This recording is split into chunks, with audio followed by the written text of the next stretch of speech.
أقسم بهذا البلد وأنت حل بهذا البلد ووالد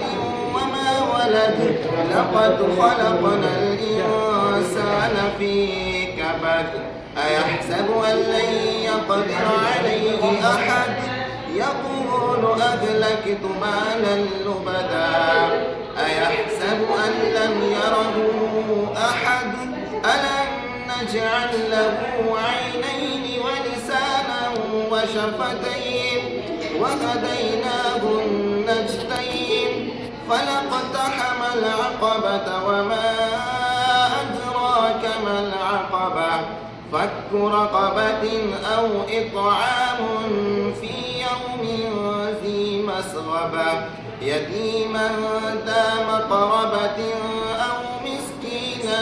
ذا متربة ثم كان من الذين آمنوا وتواصوا بالصبر وتواصوا بالمرحمة أولئك أصحاب الميمنة والذين كفروا بآياتنا هم أصحاب المشأمة عليهم نار مؤصدة صدق الله العظيم.